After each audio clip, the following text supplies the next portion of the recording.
Hi, I'm Tom Laux, Communications Director for the City of Marshfield. Welcome to Marshfield Media Access and our show, Council Preview Time. And Steve Barg is my guest. Thanks for joining me. Thanks, Tom. This is sort of like the last council meeting for the summer, kind of. Yeah, wow, summer over. Unbelievable. It's gone so fast. It is. Well, we have quite a bit of things on the agenda that we want to go over. Also wanted to have you highlight that we have a couple special meetings coming up after this meeting on the 27th. So we'll touch base with that, and then we'll get right into some staff updates. Yeah, you know, normally when we have a meeting, the next one comes up in 2 weeks. Well, we're going to have two special meetings between the 27th and September 10th. I just wanted to remind people of those. The first one, Tom, is on Thursday, Thursday, August 29th at 6 p.m. And that's when the what we call the non-government organizations will be coming forward, and it'll be held in the council chambers. And then they'll go through each presentation and they'll say, look, we'd like $5,000. Here's what we do. Here's why we think it's good for the city. And the council will ask questions. They'll ask how this benefits the citizens and how many people are served by your program. And then no decisions will be made that night. They'll just take all that feedback they get and fold it into the budget process, which then begins soon afterwards. So I think there's 8 organizations right now, Tom, that have asked for money. And they'll get a sense of the value of each of the requests, what it would do for the community, and then later on they can perhaps decide to fund one or more of those as part of the overall budget process. All right. That's eight one of them. organizations that had to apply to do this first, or they couldn't just show up, is that right? Well, you know, 4 of these have been funded before. There's 4 requests that we've funded historically for years. One is the Palm Sunday Chorus Group. We provide some assistance. They bought choir robes and stuff. It's an ecumenical service that's held every year. Mm-hmm. One is for the Civic Band. They play in Columbia Park every Wednesday night during the summer. Good music for the public. Another has been for the School Patrol Program. It's run through the school district, but we provide some assistance to some things, including an end-of-the-year thankful type of event to the people who helped. And then finally, Northwood County Historical Society. They keep up the Upham Mansion, which is a great resource, great historical building, and they asked for some money from the city to do that. Those 4, Tom, have been in the budget for years. So we've told each of those 4, not that we're not supportive, but you need to now come forward as part of this new process and you know, sort of be graded along with other requests, because money is tight and we want to make sure that we're using the dollars wisely in the budget process. Yeah, you bet. The other meeting is on Wednesday, September 4th, and you've been a big part, obviously, of helping set this up. Ed Miller from UWSP will be with us, and we're going to talk about public officials types of issues. So you're on the council or you're on a committee. What are my ethical responsibilities? How do I know when there's a conflict of interest and I should abstain from a vote? What about open meetings and public records laws? What about my cell phone use? Could that be flagged in terms of a public records request? What about liability insurance? Am I covered if I say something or do something at a meeting or away from a meeting that someone objects to? We're going to go through all these things, and that'll be helpful dialogue, I think, for the people involved. That'll be at 6:30, a half an hour later, 6:30 on Wednesday, September 4th. Public is welcome, and it's just going to be a good conversation about what a person's responsibility is when you get on a board or committee. You bet. And if you guys are watching, we'll have those meetings live as well on our Facebook page now, the city's Facebook page. And we'll also have them on our city website, which we've always had, Granicus. And for a third, we'll have it right here on this channel that you're watching here on cable. So we have 3 ways that you can watch or come in person. We have room in our council chambers for those meetings.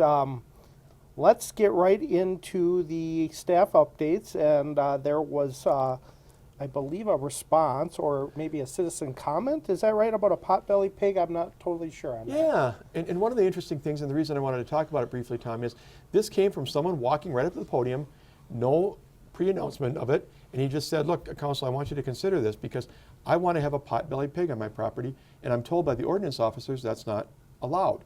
And I'd like you to take another look at this. I don't think it would cause any problem to my neighbors. I don't think it's going to be anything that's going to be harmful from a safety perspective. And so we took it under advisement, and now 2 weeks later at the next council meeting, which is tonight, or I'm sorry, on Tuesday the 27th, we'll be providing a response to that citizen and to the council. And I don't have it yet, but it will talk about under what circumstances he might be able to get a permit, what the ordinance reads, should the ordinance be reviewed, those kind of things.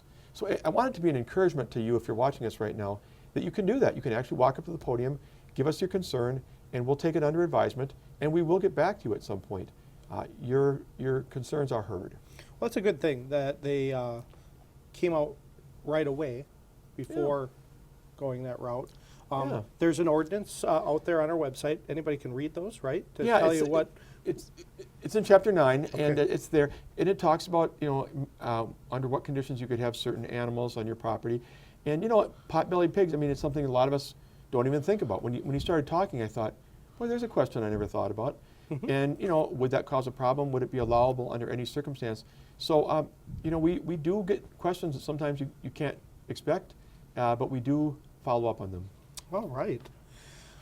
All right, let's talk about our consent agenda.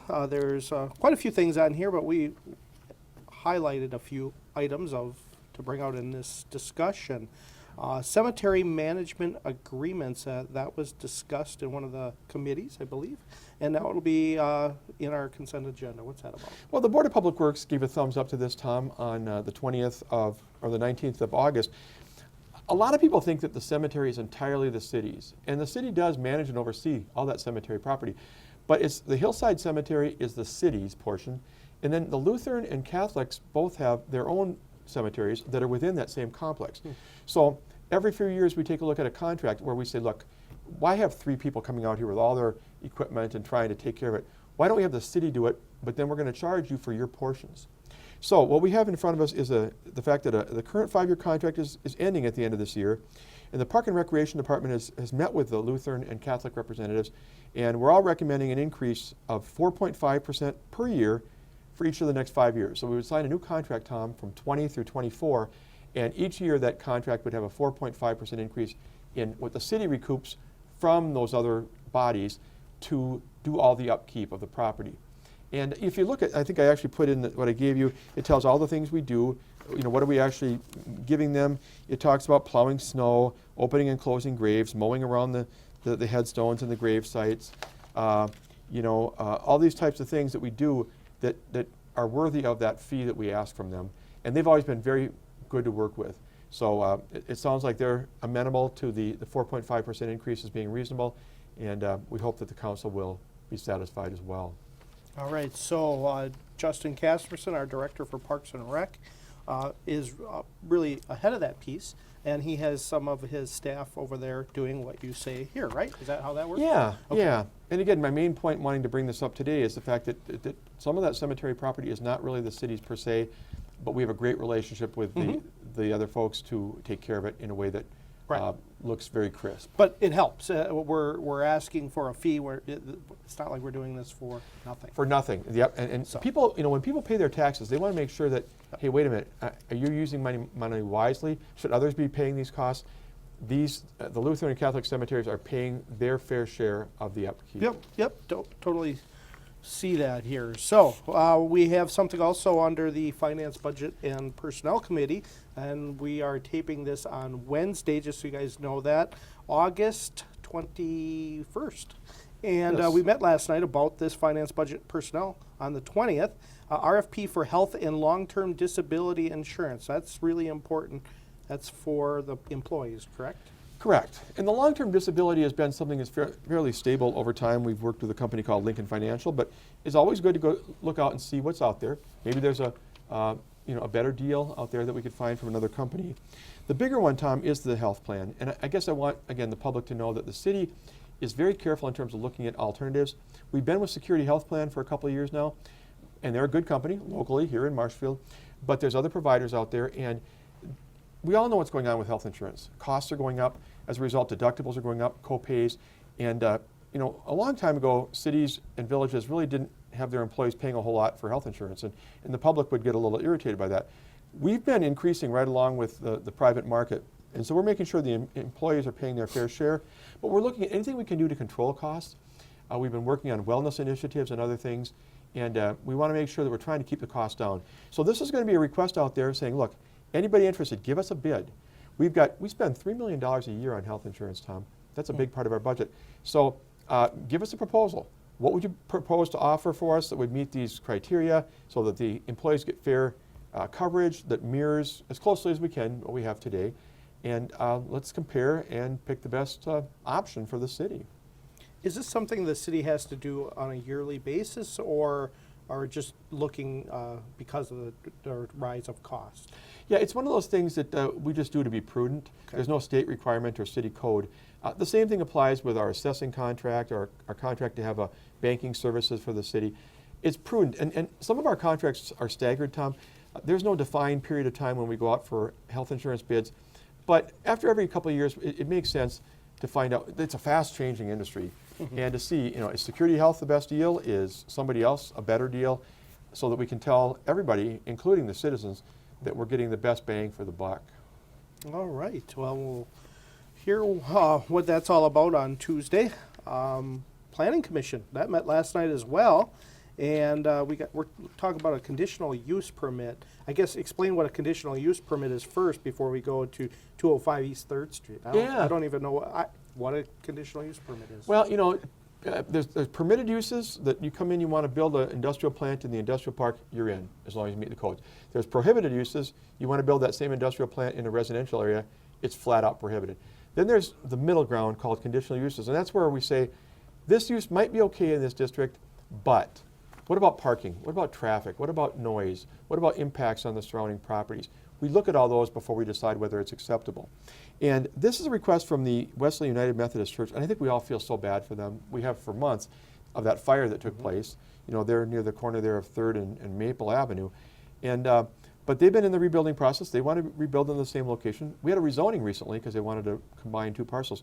Here what they're saying, Tom, is, the parking that would normally be required, we can't make it. We have a constrained property. We want to provide as much as we can. We'd like to provide more spaces than were there in the past, but we're not going to make what the code says. Can you give us a waiver of sorts from that requirement? Can you give us a conditional use to have fewer spaces on site than would normally be under today's requirements? We've been there before. It's not a new construction. It's rebuilding of what was there, looking for some grace. And the commission, I think, felt favorable toward that, from what I understand. So they'll be looking for the council's blessing as well. Okay. Thank you for that. That You helps bet. understand it a little bit better. We still have quite a few items here to go over for the 27th, a budget resolution. We see those from time to time, and transferring $13,000 worth of funds. You can start off a little bit again, maybe if people don't know what a budget resolution is, and then go into that. Yeah. When we adopt the annual budget, that's a fixed document. That says that we're going to spend $20,000 on supplies, $15,000 on new equipment for this department. And the only way we can go outside of that usually is by transferring money from somewhere else. So what's going on here is the police department would really like to buy a drone. And drones are very useful. I mean, I'm not a technical person, but what they've listed in this memo from the police chief, Tom, it'd be helpful to try and do aerial photographs of vehicle crashes, search for lost children, looking for fugitives who've run away from a crime scene. All these kind of things would be so helpful for them to have their own drone. Well, there's no money in the budget for drone. A year ago, nobody was talking about acquiring a drone, so we got to find it from somewhere. What the chief is saying is, look, periodically we get donations from people. We help people out. We perform CPR and help save their relative, or maybe we do something that benefits some folks that they're associated with. They make donations to us. They say, here's $5,000, use it for whatever you want to. So what the chief wants to do is take some money from donations and some state seizure fund money from drug forfeitures and use that money to buy a drone for our department. But you can't just use the money where it is today and spend it. You've got to transfer it to the proper account, and that requires the council's approval to do so.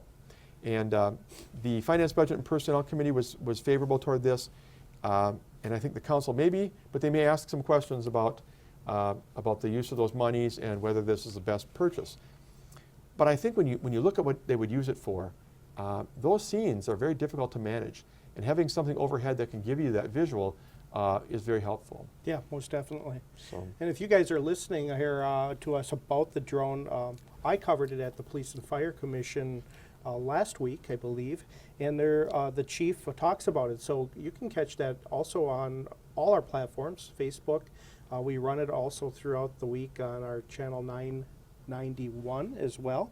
So you should be able to maybe catch that program if you're interested to learn why the chief would like it more in depth. Yeah, that's a good point. And sometimes you hear these things and you think, do we always need the latest technology? But I'll tell you what, if you turn on the news today, you hardly go a couple days without seeing or hearing something where there was somebody lost in the woods, and a drone helped to find them or helped to capture that person who had run away from the law. So they have great uses. They do, and you know, I came from Rapids, and I was a part of using the drones for that with PD. Wow. We had it in our department, but we would it. help. So it was a That's good deal. wonderful. All right, let's move into another first reading about paying council members. Maybe a lot of people don't even know that the council gets paid? like a stipend or a wage. Is that right? Maybe we could quit paying them for a while and see if they notice. No, No. no. Our council doesn't get paid a whole lot. They get paid $375 a month, I believe it is. And but the issue is this. A couple of years ago, we talked about the fact that their pay hadn't gone up for a while. And the problem is councils, like other governing bodies at state and federal level, have to vote themselves an increase. Well, that doesn't look very popular sometimes. You know, the citizens here, that the state legislators or the Congress has voted themselves a pay increase, and they bristle. So for years, we hadn't given a pay increase to the council. So we said, well, you know, how can we do this in a way that we don't have to vote on this all the time? It's awkward. You have to keep doing studies of what they're paying in Rapids and Point.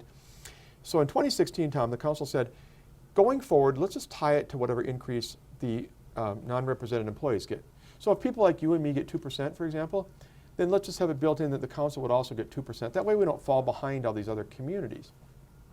Well, we did that, and then we paid them accordingly in 2018, the first year of increase. It was a whole $7.50 a month. It was 2%. And then, but in recent conversations with the city clerk and the finance department and others, the city attorney and the League of Wisconsin Municipalities, it's been determined that really that's not an acceptable way long-term to have pay increases, that you could make an argument for it, but it kind of gets away from the spirit of councils having to vote themselves increases. So the one in 18 was fine because they voted for it in 16, but it can't be an automatic going forward. So I'm going to ask the council to take that one sentence out of the ordinance, and that there won't be automatic increases tied to staff pay hikes in the future. They'll have to actually go through the process again of having me do a survey and saying, look, we should go up $50 a month because other cities have gone up $50 a month. And hopefully the council will receive this well. I dropped them a note about it this morning. It's, you know, when you're told by attorneys that it's questionable, you have to kind of respect that. Right. And just for clarification, that's only the 10 alderpersons that get paid. It's not small committees. No, correct? no, It's just the alderpersons. just the council. Okay. And the mayor gets a salary And the separate mayor. from that. He's not affected by this ordinance. Okay. It's just the council that gets paid that amount. All right. Housing incentive program, that's a big deal. People can It is. maybe get something done that they can't afford. Am I right? Yeah, you know, we go through cycles of housing where, you know, there'll be people building new housing developments and then there'll be quiet times. What we're finding out, Tom, is that there aren't many available lots for building here. And people, you know, you want to buy an existing house, there's still some houses, and there's a few lots scattered about the city. But developers are telling us now, look, the problem is I have to go and put street, sewer, water, stormwater ponds, all these things in up front. And the cost of that debt, of carrying that debt, is burdensome, especially when developments in Marshfield don't go as quickly as they do in Sun Prairie or you know, some fringe urban area. It takes a while for, if you were going to have a 40-lot subdivision, it's not going to fill up in 2 years. It's going to take a period of years. So what we're saying at the city level now, Tom, is maybe if the city could pick up some of the cost of that sewer, water, street, that would make it more viable and feasible for a developer to put in a new 25-unit subdivision. And that's good for us because we need new vacant lots for people to build on. And the city would recoup its costs over time when people build. There would be special assessments paid. So when you buy a lot and you build, well, there's a fee that comes back to the city for that lot's portion of the sewer, water, street.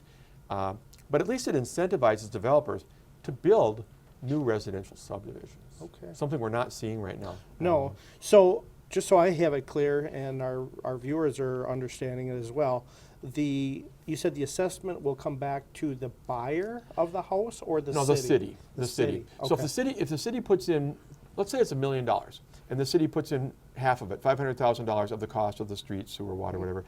As you know, Steve Barg buys a lot, and it would normally be $35,000 or $30,000 or whatever. There's an extra amount above that, another $2,000 or something, that then gets collected and then kicked back to the city as a special assessment to pay for the city's share of you know, that lot's share of what the city invested. Okay. That's the premise for it. Sure. it plays out more complex than that, but Right. that's the idea. But it helps the builder or entire company that wants to buy the lot. Yeah. So they don't have to come up with that full cost. Up front. Up front. It's all about up front. Yeah. If you know that you have to spend $1 million or $2 million just to put in street, sewer, Yeah. and water, you haven't collected $1 from anybody else. Right. That's challenging. Is that pretty common amongst maybe some other communities around here that happens? It depends on how much housing the city is getting on its own. Okay. Like I said, I picked Sun Prairie as an example. Yep. If you're in a fringe area of Madison, you don't have to incentivize development, I'm guessing. No. People are calling you every day and saying, can I build some more houses? Can I put new streets in and do this? Well, in a slower growing community, it's not as desirable for a developer to buy a big tract of land and carve it up because they're not going to get their money back for many years over time. Right. It's not going to sell out as quickly. So they're going to say to you, I don't want to carry that debt for 5, 10 years or more. Can you help me get this off the ground? Yeah. So it depends really where the city is at on the life cycle of developing new housing. All right. Well, I was given the 5-minute warning mark, so we got Okay. 2 more things to highlight work out here, well. and it should work. The final accounting of the City Hall relocation project will be presented by our Public Works Director. Yeah, Dan Kinect will be presenting a report. We budgeted about $750,000 to renovate the former Forward Bank building into what's now City Hall. And, and it came in close to that. And what we've had some council members lately say, you know what, you do these projects, you do the library and community center, you do Wenzel Family Plaza, you do these other things, including the Forward Bank renovation, and we don't hear the final result. Did you go over budget? Are we losing? Are we sinking more into these projects than we were told? And so we're going to start with this one and work backwards. You'll be seeing over the next few months those other projects we'll get a financial report on too, to show here was your budgeted amount, here's what we spent, here's where the revenue came in, here's where there was an overage, but here's how we accounted for it in terms of cutting something else in the project, to show them that for all intents and purposes, Tom, we've come in right around budget. And we want the public to know that too, not just the council, but the public. So this accounting for the $750,000 on Tuesday night will be the first of several reports on how city projects turned out financially. All right. And the last thing that you had highlighted for me to go over would be the 2020 budget process, which is coming up quick. Well, we're already in it, but yeah, to the public, it's going to be here in less than a month and a half. You and other department heads turned in your budgets, maybe 4 weeks ago or so, 3-4 weeks ago. We had hoped in this meeting to present what we call kind of a base budget, so that the council and the public knows where we would be. I've called it this year's government and next year's prices, with just an inflationary factor. But working with the finance director, Ron Allman, and me, we're not quite at that point yet to present that, I don't think. But we're going to give an idea of what we're seeing, what we're hearing from the state in terms of revenue changes, what we can expect from state aids and transportation funds, and give them at least a little bit of a foundation. We're going into football season. Give them a little bit of what the playing field looks like for this year's budget, the good and the bad that we're facing as we come around the bend. But I put a schedule in front of you. It's like the last page. Oh, it must be in here somewhere. I'll just give it to you here. Oh, here it is. Yeah, and so you can see the public portion. Again, Tuesday night we're going to give a little bit of an overview. 29th will be the request from other agencies.